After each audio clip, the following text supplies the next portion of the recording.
سرکار غوث اعظم رضی اللہ تعالیٰ عنہ آپ واضح و نصیحت نہیں فرماتے تھے،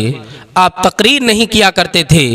ایک مرتبہ غوث اعظم بیان فرماتے ہیں کہ ظہر سے پہلے میں سو گیا، جب میں سویا تو میرے خواب میں میرے نانا جان جناب محمد رسول اللہ تشریف لاتے ہیں اور کہتے ہیں عبد القادر تم تقریر کیوں نہیں کرتے ہو، لوگوں کو کیوں نہیں سمجھاتے ہو، واضح و نصیحت کیوں نہیں کرتے ہو؟ حضور سیدنا غوث اعظم نے عرض کی کہ اے میرے نانا جان، میں اس لیے تقریر نہیں کرتا ہوں کہ بغداد کے بڑے بڑے عالم، بغداد کے بڑے بڑے فصحا اور بڑے بڑے قلمکار بیٹھے ہوتے ہیں، میں ان کے سامنے بولنے سے ہچکچاتا ہوں، میرے آقا میں کیسے تقریر کروں، میری زبان جو ہے وہ ان کے سامنے نہیں کھلتی ہے۔ تو میرے آقا نے کہا عبد القادر غوث اعظم اپنے منہ کو پھیلا، کہا جب میں نے اپنے منہ کو کھولا تو مصطفیٰ جان رحمت نے اپنا لعاب دہن ڈالا، میرے مصطفیٰ نے 7 مرتبہ لعاب دہن ڈالا، یعنی اپنا تھوک پاک ڈالا حضرت غوث اعظم کے منہ میں۔ تو غوث اعظم رضی اللہ تعالیٰ عنہ جب بیدار ہوئے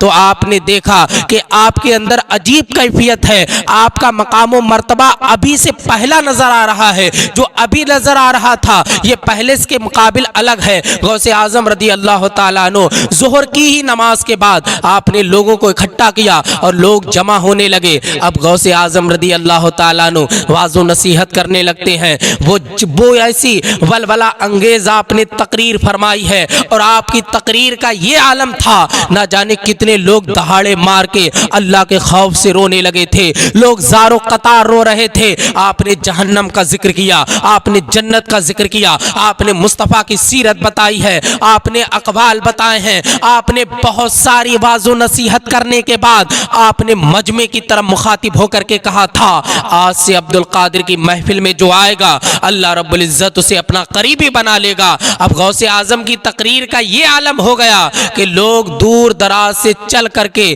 غوث اعظم کی محفل میں آتے اور آپ سے واضح و نصیحت سنتے اور آپ لوگوں کو سمجھاتے، اے لوگو اللہ کی مان کر کے چلو گے تو فلاح پاؤ گے، اللہ کا حکم مانو گے تو دنیا میں کامیابی اور آخرت میں کامیابی ہے، اس لیے کہ جو اللہ کے قانون کی بغاوت کرتا ہے اللہ پاک اسے دنیا میں بھی ذلیل کر دیتا اور مرنے کے بعد اس کا ٹھکانہ جہنم ہے۔ غوث اعظم رضی اللہ تعالیٰ عنہ بیان فرماتے ہیں کہ اسی خواب میں پہلے مصطفیٰ جان رحمت آئے تھے اور میرے آقا نے 7 مرتبہ لعاب دہن ڈالا، لیکن حضرت علی بھی آئے تھے اور حضرت علی نے بھی کہا تھا اے عبد القادر اپنے منہ کو کھول۔ جب میں نے منہ کھولا تو عبد القادر کے منہ میں حضرت علی باب العلم نے اپنا لعاب دہن ڈالا اور 6 مرتبہ ڈالا۔ میں نے پوچھا حضور سرکار نے 7 مرتبہ کیا ہے، آپ نے 6 مرتبہ کیوں کیا؟ تو آپ نے کہا یہ ادب ہے، ادب ہے کہ مصطفیٰ نے 7 مرتبہ لعاب دہن ڈالا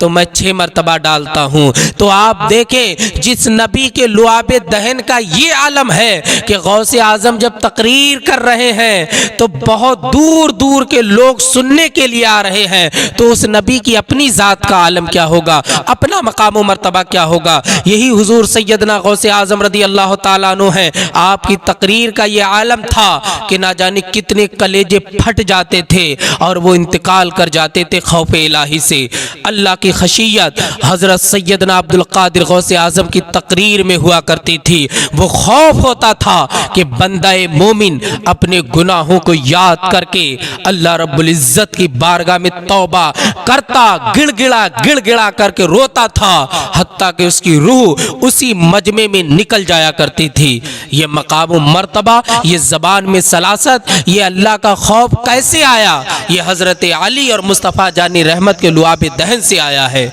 چونکہ غوث اعظم حضرت علی کی اولاد ہیں اور اولاد پر باپ بڑا شفیق ہوتا ہے اور سارے سید میرے مصطفیٰ کی نسل ہیں، تو غوث اعظم رضی اللہ تعالیٰ عنہ کی بارگاہ آج بھی ایسی ہے کہ اس بارگاہ میں جائے انسان اپنی فریاد کو رکھے تو اللہ کی توفیق سے غوث اعظم اللہ رب العزت نے انہیں یہ اختیار دیا ہے کہ وہ بندے کی وہ ضرورت پوری کرتے ہیں، چونکہ عطا کرنے والی ذات اللہ رب العزت کی ہے۔ اللہ اپنے محبوب ترین بندوں سے محبت کرتا ہے، اس لیے جو اللہ رب العزت کے کہے پر اپنی زندگی گزارتا ہے، پھر وہ جو کہتا ہے اللہ رب